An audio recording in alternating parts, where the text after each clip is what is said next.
breakfast time.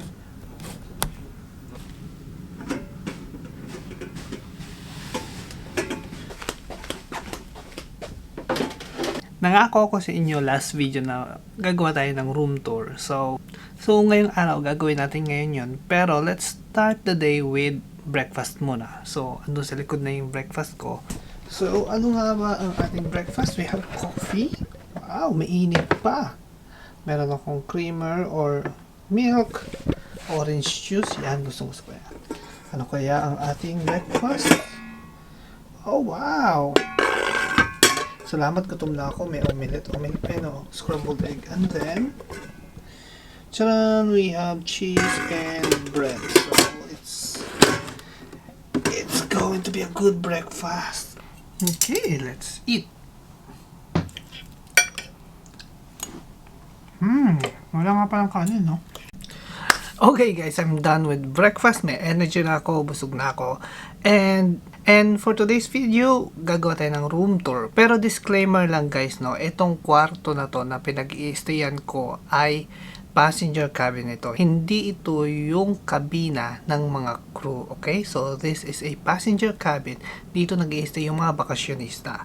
So it so happen na wala pang pasahero, bagong-bago pa tong barkon to. At dahil sa protocols ngayon, kailangan mag-quarantine yung mga crew ng 7 days to 10 days bago kami magtrabaho. So since wala pang pasahero, so inalaw kami ng company na dito mag-quarantine. Hopefully tumagal pa kami dito kasi sobrang chill dito, sobrang ganda, sobrang komportable. This is not the regular cabin na titirhan namin for the whole contract. So how I wish na ito yung kwarto na pinag-i-stayan namin. But anyways, gusto ko lang ipakita sa inyo yung kwarto ng mga pasahero namin. So sana tumagal pa ako dito ng isang buwan, no? Yung crew cabin, meron akong video na ginawa nun. So kung gusto nyo panoorin nyo mamaya. Pero ngayon, mag-cabin tour muna tayo. So let's start with kung saan tayo nakaupo. So this is yung small vanity table dito sa kabina. So nilagay ko dito yung mga equipments ko, mga charger, yung GoPro ko. Sa mga nagtatanong, no, ano yung camera ang gamit ko? This is a Canon M50. So ito yung main vlogging camera ko. So, pero most of the time I use this. Ayokong dalhin to sa labas. Medyo bulky kasi siya eh. Lalong-lalo na sa flight. So, most of the shots na nakita nyo sa last vlog ko is etong gamit ko yung GoPro. Kasi sinusuot ko lang siya. Sobrang dali lang. Ay, hindi naman to equipment tour nga pala. Cabin tour nga pala to. Anyways, ganun. Gusto ko lang share. Ganun lang siya. Anyway, so dyan yung laptop ko. And then, dito, meron tayong bed. Yan, oh, malaki yung bed. Queen size bed yata ito. So, hindi naman siya ganun kalaki pero sobrang ganda niya. Sobrang ganda ng design. And then, meron ditong artwork.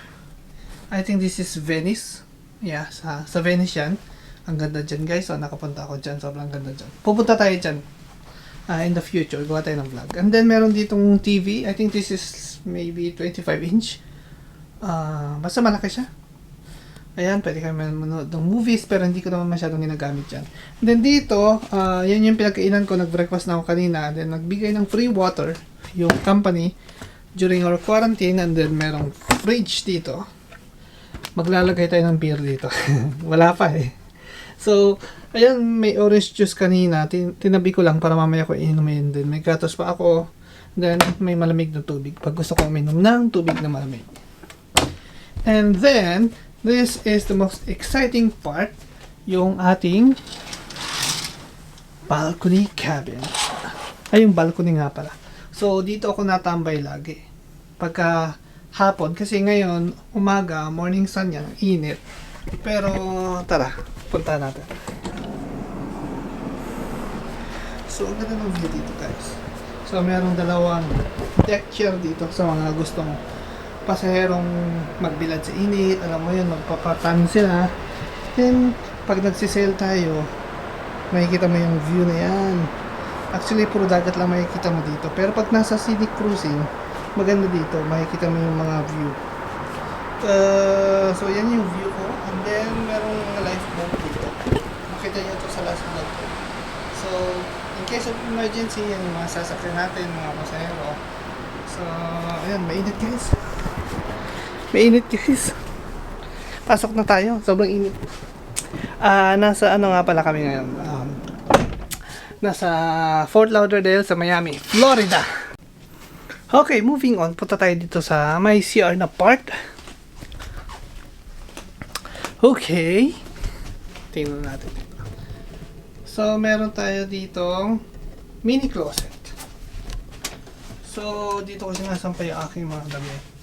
So, hindi siya yung tipong closet na may bukasan. So, open siya. So, yung maleta ko andyan, medyo magulo pa nga eh. So, yung medyas ko nakasabit pa, naglaba kasi ako. And then dito, ito yung toilet. So, sa toilet, meron siyang malaking mirror. And then, malinis na na lababo ba to? And then, yeah, may mga shelves yan. Hindi na ako naglabas ng masyadong maraming gamit. Naglabas lang ako ng toothbrush, toothpaste, yung mga basic stuff lang. Nandito kasi ibang mga toiletries ko. Ayoko siyang ilabas lahat kasi ipapasok ko rin naman siya. Dahil hindi naman to yung permanenteng kabina namin. So, ayoko nang maglabas ng masyadong maraming gamit. Ito yung toilet. Okay, may basurahan dyan. And then shower. Of course. Yan, may sabon na rin siya, may shampoo. Pero yun yung ginagamit ko. So, dito may warning na nakalagay na please, di na ako marunong magbasa. Malabo! Yan. Please test the water daw muna kasi meron hot and cold na shower yan. Baka masyadong mainit. Kasi may barko guys na minsan masyadong mainit yung shower nila. Kaya kailangan test mo talaga muna yan. Kasi pagka on mo, mamaya feeling mo niluluto ka na. So, ayun. So, yan. So, meron din siyang towel. Ay, naku, hindi ka magkukulang ng towel dito guys. Ang daming towel dito sa barko.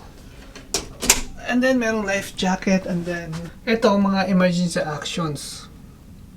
In case of emergency, itong kabina na to, ito yung master station niya. Master Station G, nasa Deck 7 Crown Grill. So, dito sa kabinang to, yung mga mag-i-stay dito, yan yung master station nila. So, yung master station is a place of safety kung saan kung magkaroon ng emergency, magkaroon ng sunog, or basta magkaroon ng emergency, doon sila mag-assemble. So, ayun.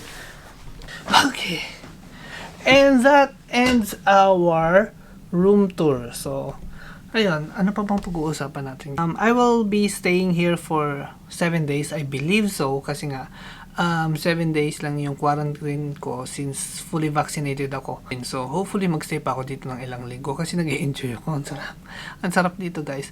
Kasi yung kabina natin sa baba ng mga crew talaga is maliit lang. So, ayun. So, nagpapasalamat tayo sa kumpanya na pina-experience tayo ng ganitong klaseng leisure at saka treatment, no? So, actually, I don't think na mangyayari ulit yung ganito. So, ito rin yung isa sa mga magandang bagay na nangyari kahit na pandemic. So, naka-experience din tayo ng ganito. Actually, yung mga crew dito ngayon, nasa 8 hours lang daw ang trabaho, sabi. Kasi wala pa namang pasahero.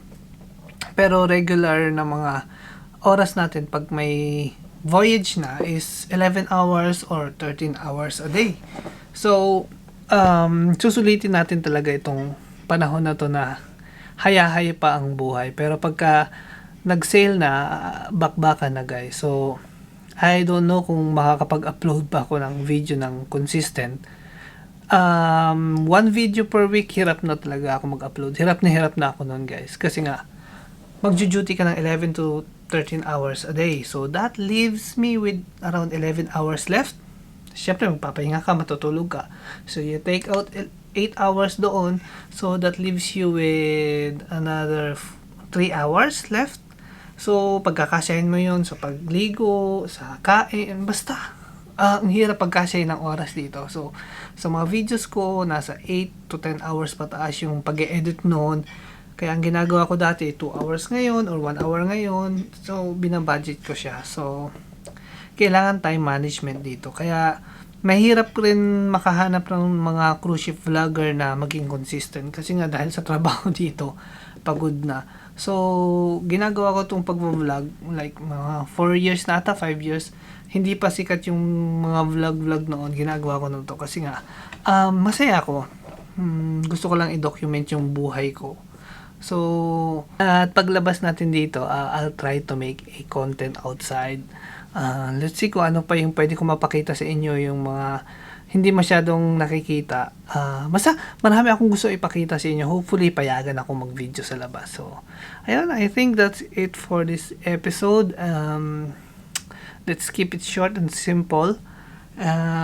Let me know what do you think, kung anong anong content natin gagawin next time dyan sa baba. So, kailangan ko na rin magpahinga guys. Wala pa akong tulog kasi napagod ako sa kaka-edit kagabi dun sa video natin nung last time. So, ayun, kailangan muna mag-beauty rest ulit.